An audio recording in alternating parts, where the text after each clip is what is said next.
시신 발견 가능성을 장담할 수는 없다고 말했습니다. 워싱턴에서 MBC 뉴스 왕중명입니다.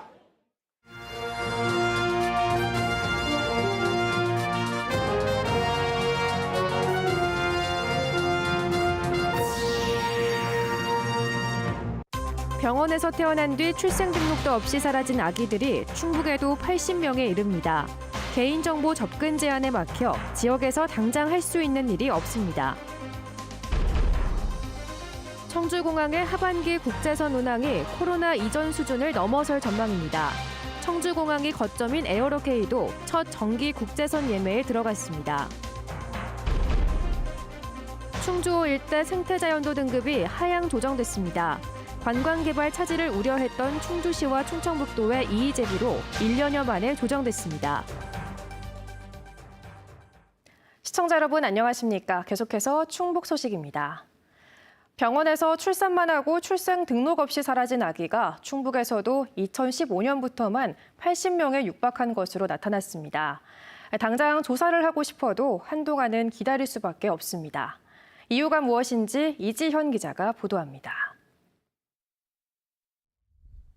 지난 21일 경기도 수원의 한 아파트 냉장고에서 발견된 영아 시신 2구.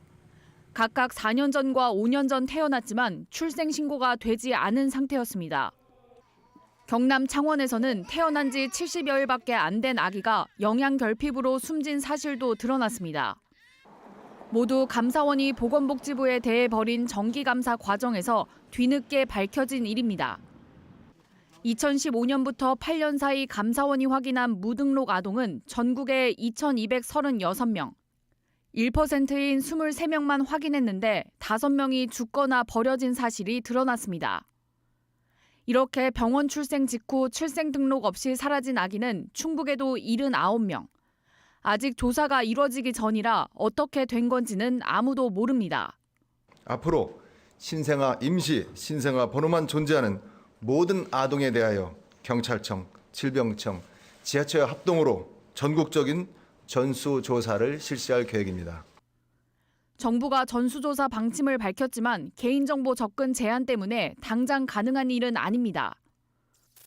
부모가 하는 출생신고와 별개로 출산이 이루어진 병원은 신생아 예방접종을 위해 임시번호를 부여하고 출생일과 성별, 병원 이름, 보호자 인적 사항을 질병청 시스템에 입력하게 돼 있습니다. 그런데 이 개인정보는 현행법상 자치단체는 물론 보건복지부도 접근할 권한이 없습니다. 복지부는 정보 접근 권한을 늘릴 수 있도록 사회보장급여법 시행령을 개정하는 방안을 검토 중인데 법 개정은 아무리 빨라도 최소 한 달여가 필요합니다. 모든 공공기관이 보유하고 있는 개인정보는 목적 내 사용이 금지돼 있고 그것을 사용하려면 각 법적 근거가 있어야 됩니다. 복지부는 적극행정위원회를 열어 우선 처리하는 방안을 찾겠다고 밝힌 가운데 충청북도와 충북경찰은 명단이 내려오는 대로 조사에 착수할 계획입니다. MBC 뉴스 이지연입니다. 충주호 일대 생태자연도 등급이 1등급에서 2, 3등급으로 하향 조정됐습니다. 환경부는 충주시 종민동과 살미면 일대 생태자연도를 2, 3등급으로 하향 조정하는 공고를 내고 이의 신청 기간을 거쳐 오늘 최종 고시했습니다. 이 지역은 지난해 1등급 고시로 중원 종합휴양레저타운 등 생태관광 사업 진행에 우려가 제기됐고 이종배 의원 등은 환경부와 국립생태원을 상대로 등급 완화를 지속적으로 촉구했습니다. 단양군의 양방산 케이블카 사업이 취소됐습니다. 단양군과 양방산 케이블카 설치를 추진하던 소노 인터내셔널 컨소시엄은 시행사 사정으로 사업계획 취하서를 제출했습니다. 이에 따라 550억 상당의 업무 협약도 해제되고 단양군은 케이블카 설치 계획을 취소할 방침입니다. 그동안 단양 지역에서는 케이블카 노선이 단양고등학교 옆을 지나게 되자 소음 발생과 안전사고 위험 등 교육 환경을 저해한다며 학교와 학부모들이 반발해 왔습니다. 청주공항 거점항공사 에어로케이가 첫 정기 국제선인 일본 오사카 취항 일정을 다음 달 6일로 확정했습니다. 하반기 중에 대만 타이베이를 비롯한 11개의 정기 노선이 추가될 예정이어서 청주공항 국제선 운항은 코로나 이전 수준을 넘어설 전망입니다. 정재영 기자입니다. 연기를 거듭하던 에어로케이의 정기 국제선 취항은 국제 운송 면허를 받은 지 4년여, 국내선 운항을 시작한 지 2년여 만입니다. 첫 행선지는 일본 오사카로 7월 6일부터 하루 2차례 청주공항을 오가며 매일 운항합니다.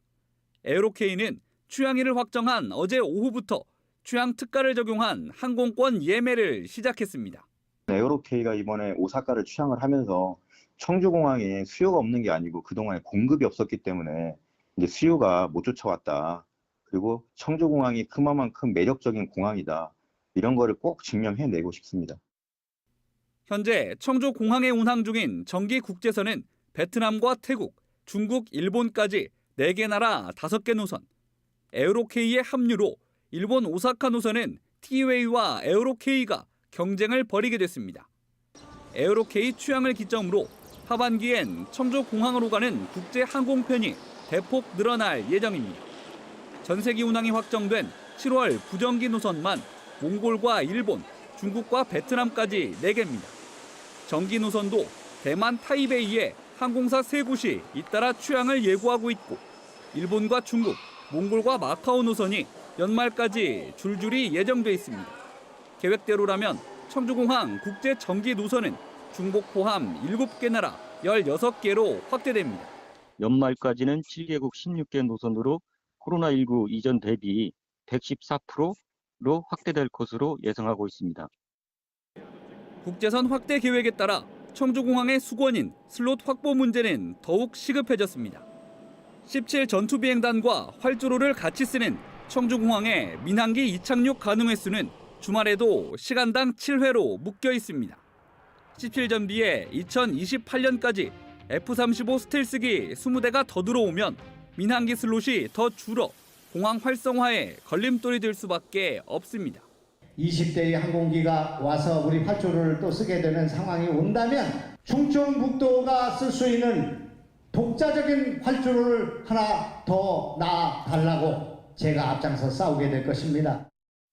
국제선 확대는 또 활주로 재포장과 연장, 시설 확충 등 현안 해결에도 긍정적인 영향을 줄 것으로 보입니다. 국토교통부의 관련 연구 용역 결과는 내년 5월쯤 나올 예정입니다.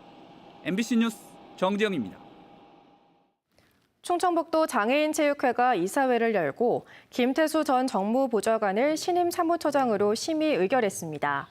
김태수 전 보좌관은 오는 29일 장애인체육회장인 김용환 지사에게 임명장을 받을 예정이며 사무처장 임기는 다음 달 1일부터 2년입니다. 충북 소식 마칩니다. 시청해주신 여러분 고맙습니다.